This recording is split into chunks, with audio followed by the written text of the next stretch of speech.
예수님께서 이 땅에 오시기 600년 전에 하나님께서 다니엘 선지자를 통해서 유대인에게 이렇게 말씀하셨습니다.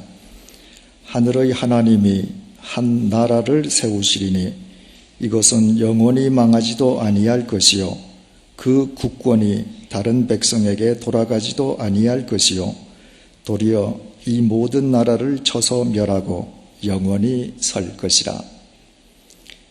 동서양을 막론하고 세상 나라의 모든 주권은 새로 발흥하는 강자의 손으로 넘어갔습니다.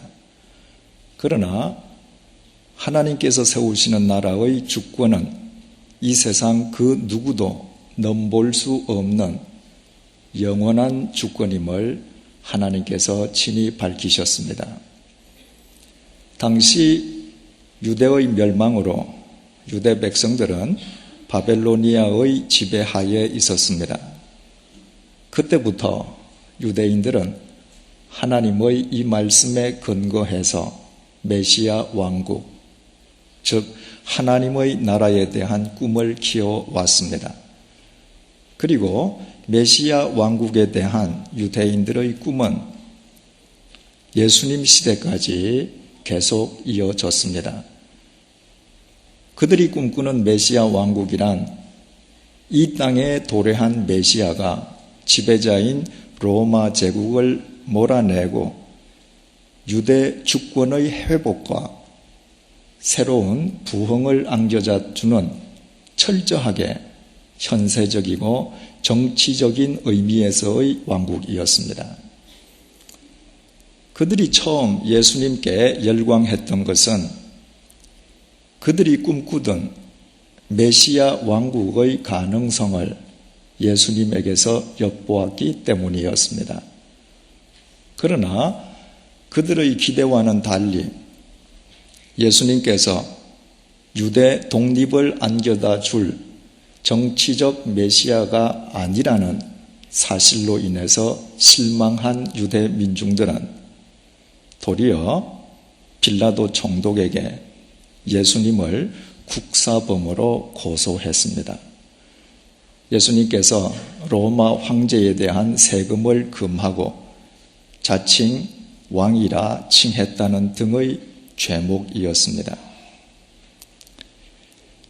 유대 민중들이 정치적 메시아가 아니라는 이유로 예수님을 고소하면서 그 예수님을 정치적인 국사범으로 몰았다는 것은 크나큰 모순이었습니다. 자고로 자기 집착에 빠진 인간들은 이처럼 자기 자신에 의해 자행되는 자기 모순을 늘 깨닫지 못합니다. 빌라도 총독은 국사범으로 끌려온 예수님을 신문하면서 내가 과연 유대인의 왕이냐고 물었습니다. 이에 대한 예수님의 답변을 요한복음 18장 36절이 밝혀주고 있습니다. 내 나라는 이 세상에 속한 것이 아니라 만일 내 나라가 이 세상에 속한 것이었다면 내 종들이 싸워 나로 유대인에게 넘겨주지 않게 하였으리라. 이제 내 나라는 여기에 속한 것이 아니니라. 예수님께서는 당신의 나라, 즉 하나님의 나라는 이 세상의 그 어떤 나라와도 같지 않음을, 아예 이 세상에 속한 나라가 아님을 분명하게 밝혀주셨습니다.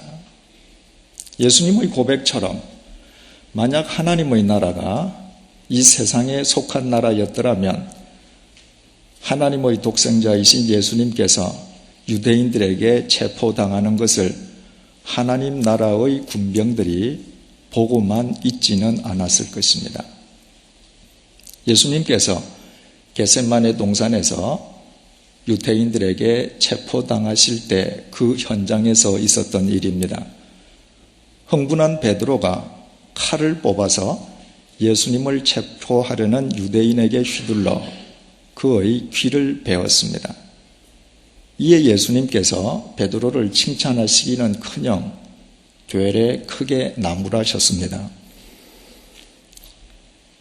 내 칼을 칼집에 도로 꽂아라.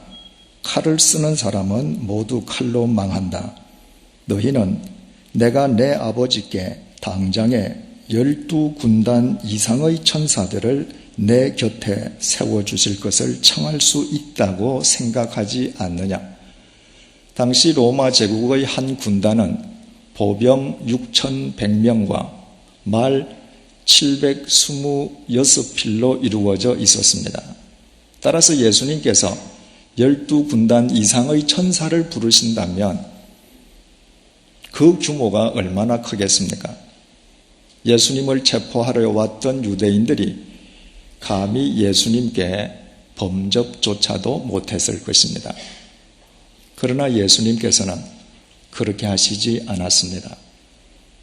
하나님의 나라는 칼로 대변되는 권력을 믿다가 권력 때문에 망하는 세상에 속한 나라가 아니었기 때문입니다. 예수님을 직접 신문했던 빌라도 총독은 예수님에게서 소위 세속적 의미에서의 그 어떤 영모의 기미도 찾아볼 수가 없었습니다. 예수님이 말한 나라는 세속적 권력을 지향하는 나라가 아님을 본인이 분명히 알았기 때문입니다.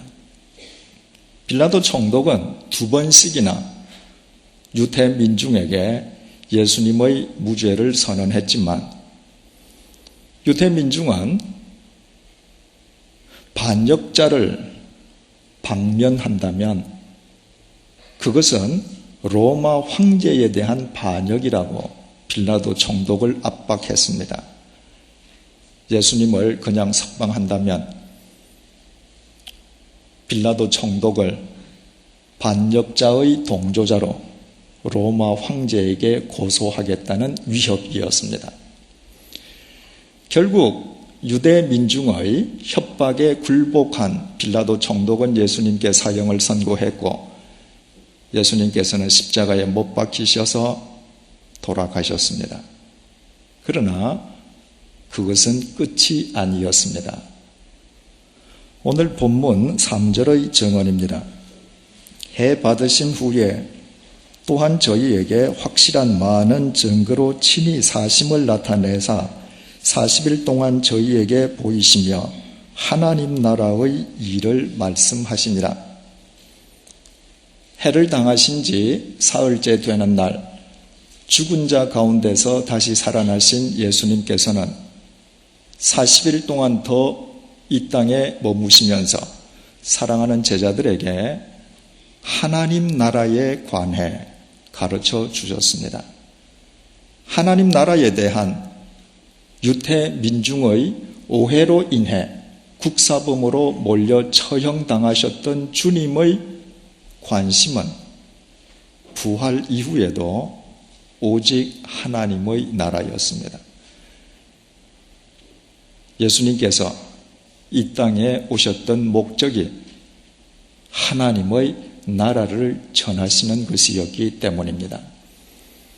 이 땅에 오셨던 예수님께서 인간에게 최초로 행하셨던 설교 메시지의 내용이 마가복음 1장 15절에 기록되어 있습니다. 때가 찼고 하나님의 나라가 가까웠으니 회개하고 복음을 믿으라. 하나님의 나라가 얼마나 중요하면 예수님께서 이 땅에 오셔서 첫 번째 행하신 설교의 메시지가 하나님의 나라였겠습니까? 그런가 하면 주님께서 우리에게 가르쳐 주신 모범 기도문 역시 이렇게 시작되고 있습니다. 하늘에 계신 우리 아버지여, 이름이 거룩히 여김을 받으시오며 나라의 임하옵시며 뜻이 하늘에서 이룬 것 같이 땅에서도 이루어지이다. 하나님의 나라는 우리가 죽은 뒤에나 가는 곳이 아니라 이 땅에서부터 일구어 가는 것이요, 바로 그것이 우리 신앙과 기도의 목표가 되어야 함을 주님께서는 주님의 기도를 통해서 우리에게 분명히 일깨워 주신 것입니다. 바로 이것이 누가가 교회의 역사와 사도의 행적을 밝혀주는 사도행전의 벽두에서 하나님의 나라를 강조하는 것으로 사도행전의 내용을 본격적으로 전개하고 있는 이유입니다. 교회의 궁극적인 목적은 죽은 자 가운데서 다시 살아나신 예수 그리스도 안에서 하나님의 나라를 일구고 전하는 데 있고, 바로 그것이 주님께로부터 부름받은 사도들의 의무이기 때문입니다. 이 세상의 나라는 영토, 국민, 주권을 필수적인 요건으로 삼고 있습니다. 이 세 가지 요건 중 그 어느 것이 빠져도 나라를 이룰 수는 없습니다. 그렇다면 하나님 나라의 영토는 대체 어디에 있는 것입니까? 언제, 어디로 가야 하나님 나라에 입국할 수 있는 것입니까? 2000년 전에 바리새인들이 똑같은 질문을 주님께 제기했을 때 주님께서 주셨던 답변을 누가는 누가복음 17장에서 이렇게 기록했습니다. 하나님의 나라는 볼 수 있게 임하는 것이 아니요 또 여기 있다 저기 있다고도 못하리니 하나님의 나라는 너희 안에 있느니라. 하나님의 나라는 이 세상의 영토를, 땅을 필요로 하지 않습니다. 하나님의 나라가 임하는 영토는 우리 각자의 심령이기 때문입니다. 그리고 그 조건도 대단히 간단합니다.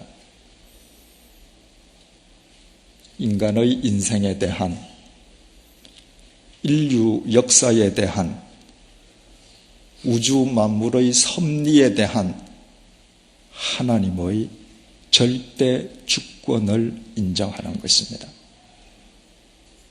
하나님의 그 주권을 인정하는 자라면 그가 누구이든 상관없이 그의 심령 속에는 하나님의 나라가 임하게 됩니다. 이 세상 특정 국가의 영토 속에서 태어나거나 특정 국가 국민의 자식으로 태어나면 해당 국가의 국민이 될 수 있습니다. 그러나 하나님 나라의 주권을 인정하지 아니하는 자라면 아무리 동일한 영토 속에 거하는 자라 할지라도 하나님의 나라를 얻고 누릴 수는 없습니다. 세상 나라의 주권은 흥망성쇠를 거듭합니다. 그러나 영원하신 하나님 나라의 주권은 절대 불변입니다. 그래서 누구든지 하나님의 절대 주권 속에 거하기만 하면 그의 상황과 상관없이 그가 처해 있는 공간과 상관없이 그는 하나님의 나라를 누릴 수 있습니다. 하나님의 나라는 우리의 심령 속에 임하고 그 하나님의 나라를 제약할 수 있는 시간과 공간은 이 세상 그 어디에도 존재하지 않기 때문입니다. 우리 믿음의 대상이신 하나님은 영이십니다. 따라서 하나님의 절대 주권을 인정하며 살아간다고 하는 것은 영이신 하나님, 다시 말해 하나님의 영이신 성령님 안에 거하는 것을 의미합니다. 성령님의 도우심과 인도하심이 없이는 이 세상 그 누구도 하나님의 나라를 일구는 교회도 사도도 될 수가 없습니다. 그래서 누가는 사도행전을 시작하면서 1장 1절에서부터 8절에 이르기까지 2절, 5절, 8절을 통해 성령님을 3번이나 언급했습니다. 사도들에게 성령으로 명하시고 요한은 물로 세례를 베풀었으나 너희는 몇 날이 못 되어 성령으로 세례를 받으리라. 오직 성령이 너희에게 임하시면 너희가 권능을 받고 예루살렘과 온 유대와 사마리아와 땅끝까지 이르러 내 증인이 되리라. 교회의 역사와 사도들의 행적을 밝혀주는 사도행전의 서두에 이 짧은 문장 속에서 누가가 3번씩이나 성령님을 되풀이한 것은 성령님 안에 거하지 않고는 그 누구도 교회를 이루거나 사도의 삶을 살 수 없기 때문입니다. 성령님 안에 거한다고 하는 것은 자기 삶의 전반에 걸쳐 매 순간마다 자신과 함께하고 계시는 성령님을 의식하고 살아가는 것입니다. 바꾸어 말씀드리면 자신의 삶 속에서 일어나는 크고 작은 모든 일들 속에 자신을 향한 성령님의 뜻이 있음을 겸허하게 받아들이는 것입니다. 지난달 초에 아프리카 탄자니아의 다르에살렘에서 사역하고 있는 조남설 선교사님으로부터 메일을 한 통 받았습니다. 조 선교사님의 허락을 얻어서 그 내용을 이 시간 여러분들에게 읽어드리겠습니다. 얼마 전 하나님께서 어떤 사건에 저희 가족을 도우미로 사용하셨기에 목사님과 함께 은혜를 나누고 싶어 이 글을 보내드립니다. 지난달 다르에살람 항에 선교 선박 둘로스호가 정박하여 3주 정도 머물다 갔습니다. 그래서 저희 가족도 말로만 듣던 둘로스호를 둘러볼 기회를 갖게 되었습니다. 둘로스호를 방문하기 전날 딸 혜연이의 후배인 바울이 우리 집에 놀러 왔습니다. 그날 밤 늦게 바울 어머니가 전화를 하여 집에 갑자기 손님들이 오셨다며 바울을 우리 집에서 좀 재워달라고 부탁했습니다. 우리 집에서 잠을 잔 바울은 이튿날 둘로스호 방문에도 우리 가족과 동행하게 되었습니다.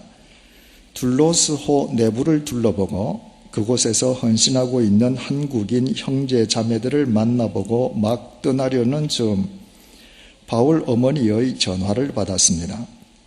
자신이 지금 모처에 있는데 바울을 그곳으로 데려다주면 좋겠다는 것이었습니다.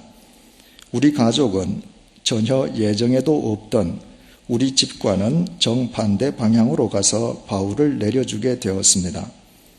아내는 이왕 여기까지 왔으니 슈퍼에서 장을 보고 가자고 했습니다.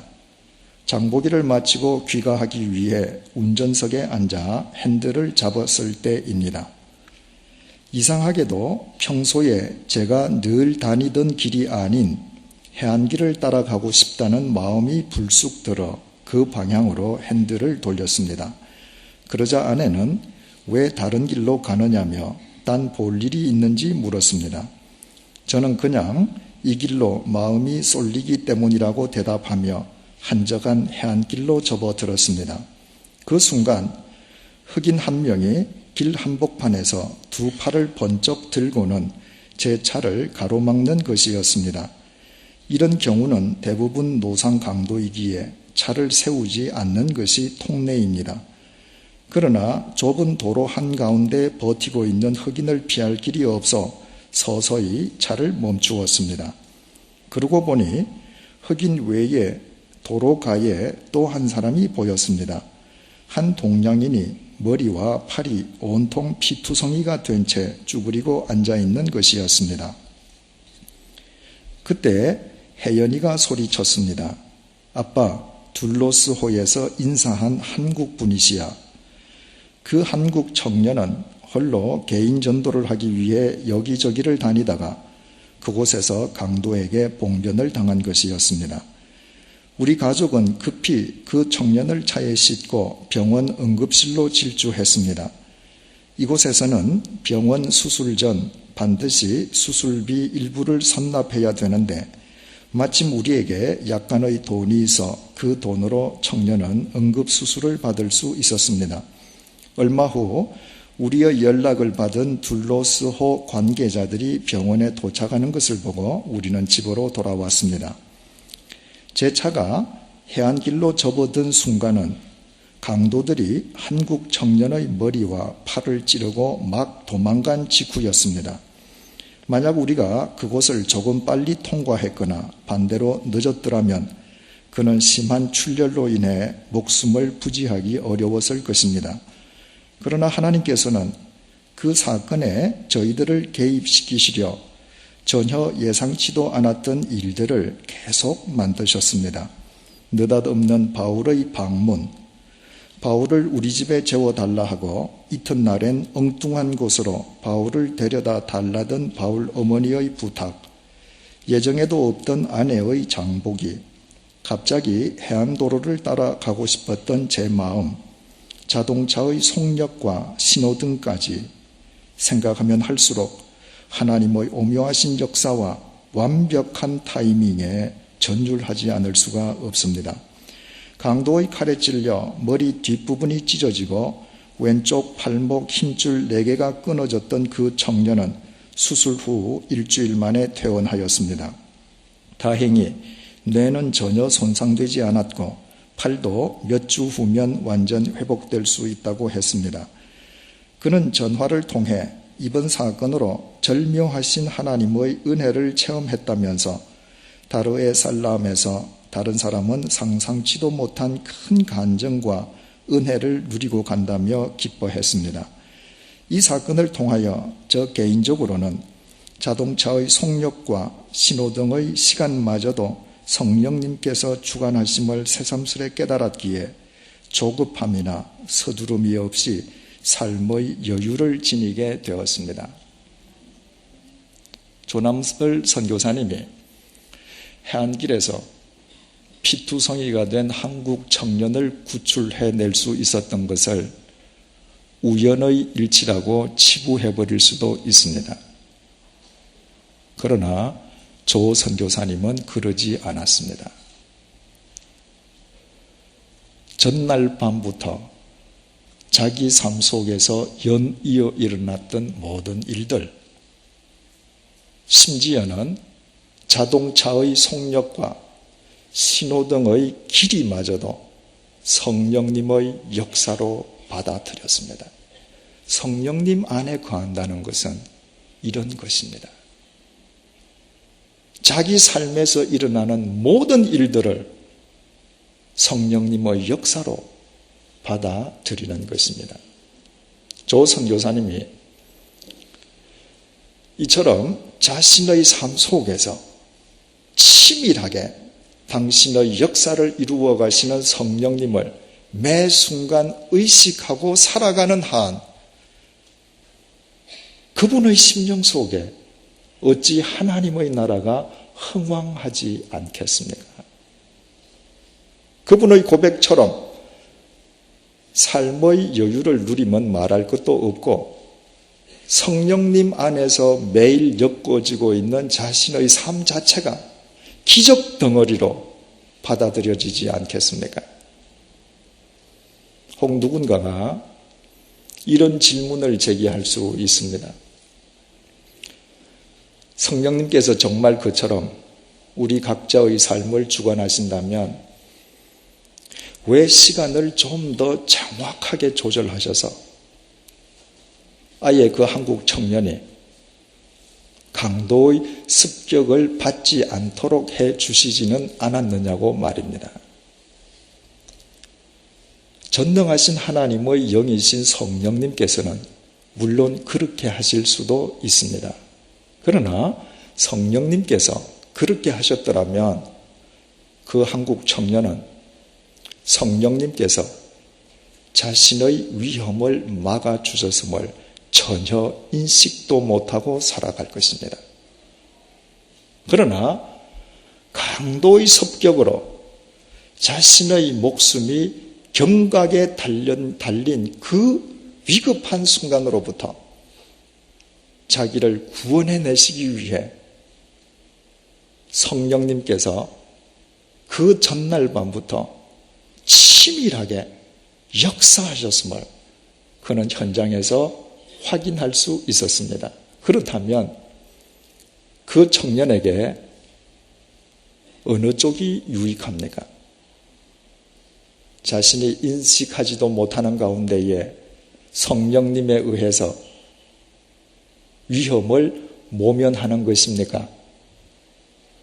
아니면 강도의 습격으로 인해 신비로운 성령님의 실제를 자신의 삶으로 확인하는 것입니까?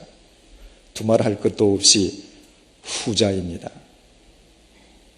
그 사건으로 인해서 그 청년은 날마다 자신의 삶을 붙들고 주관하고 계시는 성령님을 매 순간순간 의식하며 살아갈 것이요, 결과적으로 성령님 안에 거하는 그 청년의 심령 속에는 날마다 하나님의 나라가 충만할 것입니다. 이것이 중요합니다.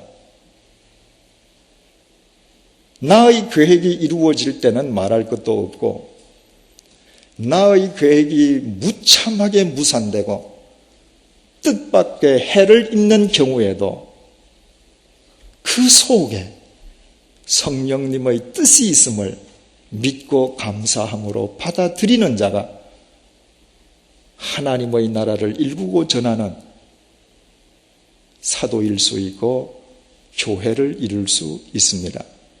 그 사람만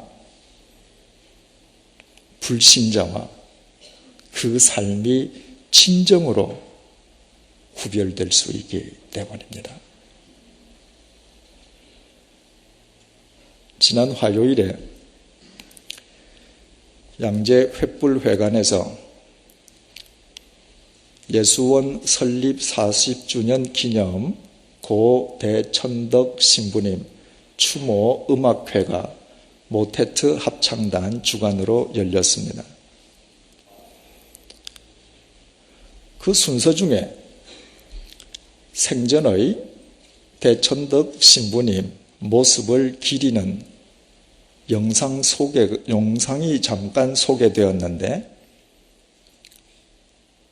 그 영상을 시작하는 서두 문구가 대단히 감동적이었습니다.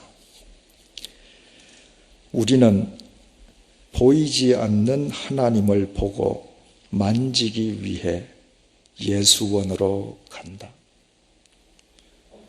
예수원에 있는 강원도 황지는 한국의 오지 중의 오지입니다. 그런데 지난 40년간 수없이 많은 사람들이 그 산골짜기를 찾아갔습니다. 아마 이 자리에도 그곳에 다녀오신 분들이 수없이 많을 것입니다. 이유는 단 한 가지였습니다. 보이지 않는 하나님을 보고 만지기 위함이었습니다. 어떻게 한국의 오지, 그 산골짜기 속에서 그런 일이 가능할 수 있습니까? 성공회 소속인 대천덕 신부님께서 일평생토록 하나님의 절대 주권 속에서 성령님 안에서만 거하셨기 때문입니다. 오직 자신의 삶을 주관하시는 성령님만을 의식하고 일평생 사셨기에 사람들은 그분의 삶을 통해 배어나는 하나님 나라의 실체를 볼 수 있었고, 강원도 오지 그 불편한 예수원에서 하나님 나라의 생명과 평강을 맛볼 수 있었던 것입니다. 보이지 않는 하나님 나라의 실체를 보고 경험하게 해주었던 대천덕 신부님은 우리 시대의 진정한 교회요 사도임에 분명합니다. 사랑하는 형제 자매 여러분, 진정으로 하나님을 믿으신다면 하나님의 절대 주권을 인정하십시다. 하나님의 영이신 성령님 안에 거하십시다. 매일매일 삶의 전반에 걸쳐 우리의 삶을 주관하고 계시는 성령님을 의식하며 살아가십시다. 자동차가 지체되고 신호등의 길이 속에서도 성공과 기쁨뿐 아니라 실패와 고통 속에서도 나를 위한 성령님의 역사가 있음을 겸허하게 받아들이십시다. 그때 우리의 삶을 통해 하나님의 나라가 이 세상에 배어날 것이요, 우리는 이 시대를 정화하는 우리 시대의 진정한 교회와 사도로 이 혼탁한 도심 속의 예수원으로 살아갈 수 있을 것입니다. 기도하시겠습니다. 우리에게 하나님의 나라를 주시기 위해 이 땅에 오셨고, 부활하신 후에도 하나님의 나라를 거듭 가르쳐 주신 주님, 우리 속에 하나님의 나라가 임해 있지 않다면 설령 우리에게 억만금이 있다 한들 우리는 고작 내일의 시체에 지나지 않음을 깨닫게 해 주심을 감사드립니다. 비록 우리에게 지닌 것이 없을지라도 우리 속에 하나님의 나라가 임해 있다면 우리가 어느 곳에 있든 바로 그곳이 에덴 동산임을 알게 해 주심도 감사드립니다. 우리의 행복은 우리 외부의 조건이나 상황에 달린 것이 아니라 우리 심령이 하나님의 나라를 누리고 있는지의 여부로 가려짐을 일평생 잊지 않도록 도와주십시오. 나의 생사화복과 인류의 역사와 우주 만물을 주관하시는 하나님의 절대 주권을 믿습니다. 절대 주권자이신 하나님의 영 성령님께 나의 삶을 온전히 의탁합니다. 나의 삶 속에 일어나는 모든 일들이 나를 위한 성령의 역사임을 믿습니다. 성령님에 의해 엮어지고 있는 우리의 삶 자체가 기적 덩어리임도 믿습니다. 우리 모두 성령님의 인도하심 속에서 하나님의 나라를 누리고 전하는 이 시대의 교회와 사도로 도심 속의 예수원으로 살아가는 기쁨을 날마다 누리게 도와주십시오. 예수님의 이름으로 기도드립니다. 아멘.